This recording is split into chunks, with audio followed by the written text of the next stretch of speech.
Entonces, para vos, se trata de un arte. Yo diría más bien una ciencia, porque cada detalle tiene una explicación.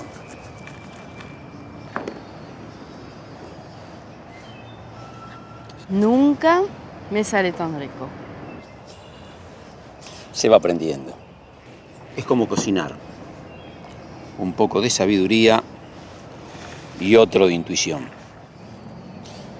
Por algo se dice cebar. No se trata de servir el agua. Se trata de alimentar al mate para que dure. Me encanta tomar mate. Lo que más me gusta es que te lo vas tomando de a poquito, sin apuro. Te da tiempo para disfrutarlo. A mí me encanta compartirlo, porque el mate acerca a los demás, crea confianza, invita al diálogo. Y eso también tiene su explicación.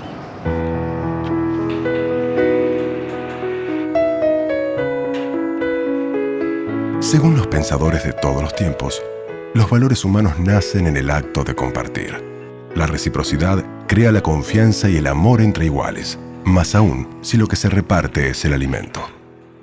El mate lo pone en evidencia porque se comparte no solo la comida, sino también su recipiente y aún más, la bombilla.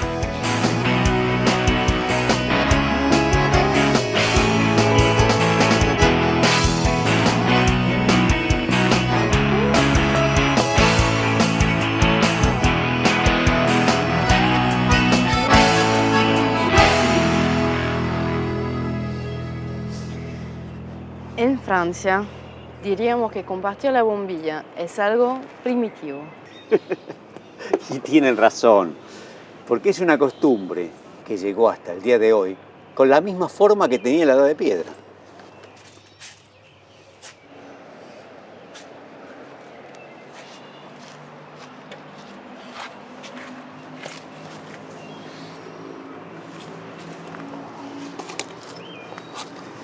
Los conquistadores españoles aprendieron a tomar mate de los guaraníes, que eran neolíticos.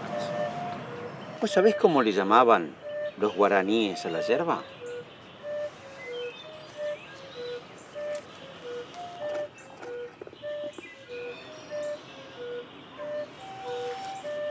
Le decían caá, que en guaraní significa planta y también significa selva. Quiere decir que en guaraní estaríamos tomando selva. Cierto. Suena lindo. Tomando selva.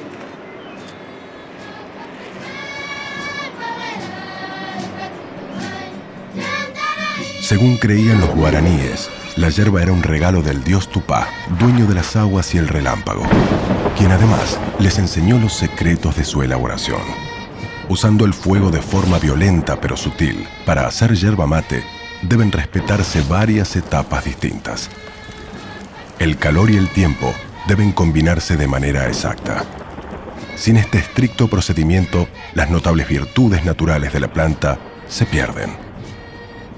Yerba mate elaborada fue lo que vieron los españoles cuando conocieron el mate.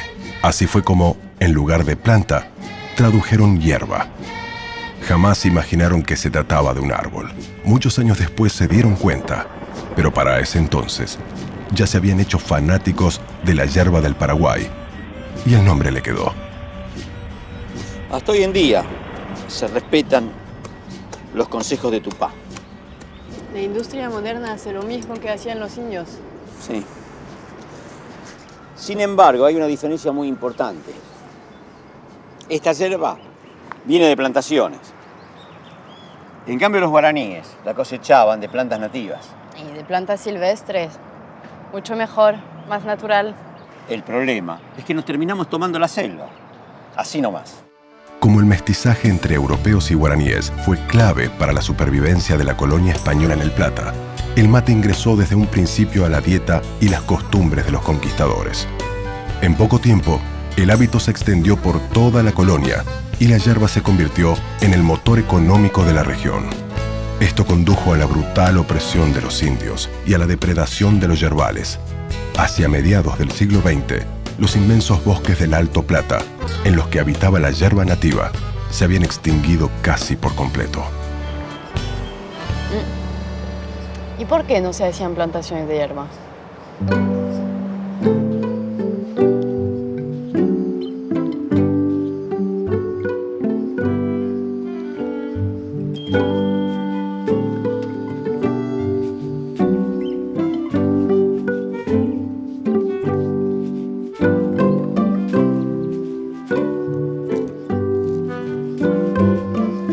Curiosamente aquí, en el Jardín Botánico de Buenos Aires, comenzó el fin de esta historia.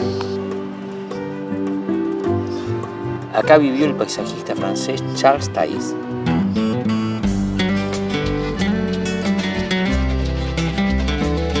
Amante de las plantas e ilustrado hombre moderno, Taïs viajó a Misiones y quedó fascinado con su naturaleza desbordante. De allí trajo semillas de yerba y junto a ellas el enigma de su germinación. Solo los jesuitas habían hecho cultivos en lejanos tiempos de la colonia. La semilla no germinaba. Se decía que cuando los jesuitas fueron expulsados de estas tierras, maldijeron la semilla y que todo intento de hacerla germinar sería inútil. Taïs regresó de Misiones con el desafío personal de hacer plantaciones de yerba. Solo una persona lo había logrado desde tiempos de los jesuitas. Aimé Bonpland, uno de los botánicos más célebres de la historia, llegado a Buenos Aires a principios del siglo XIX, invitado por Rivadavia para fundar el primer jardín botánico de Sudamérica.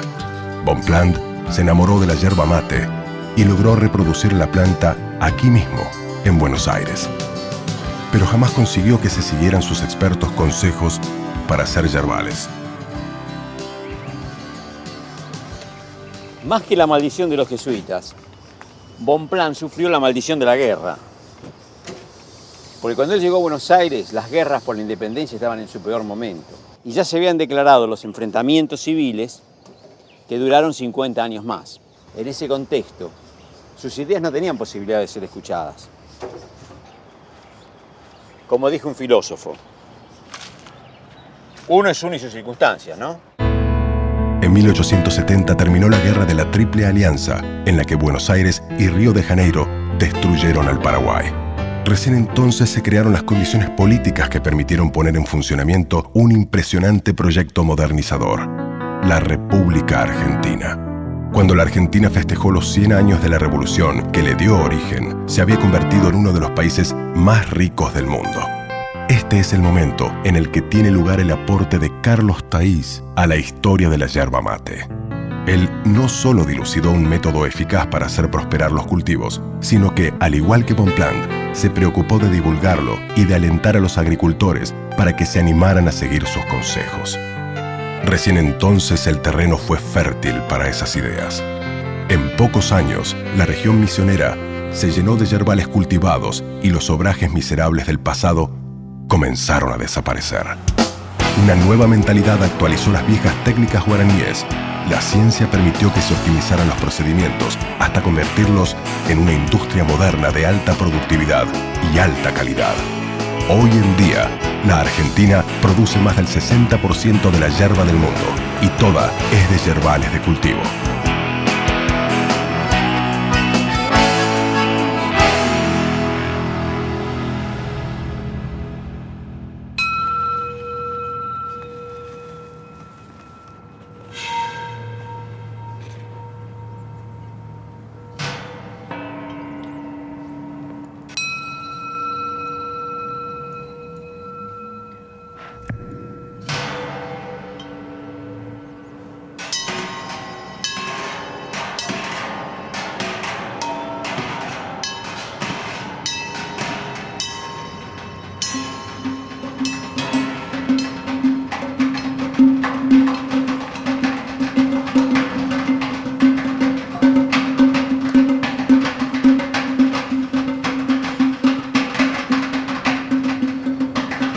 Qué buena historia.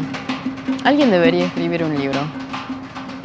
Es nuestra propia historia como pueblo. Nada nos identifica más que el mate. Y esa identidad atraviesa las fronteras, las clases sociales, llegando hasta el presente, cada vez que alguien le ofrece un mate a otro, y cada vez que ese otro lo acepta complacido.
Yerba mate caporal, la planta del guaraní, la fuerza del sol y el fuego y su corazón que dice algo de la selva y el cielo azul, tierra colorada y el Paraná, algo que le da un sabor especial a mi mate yerba caporal.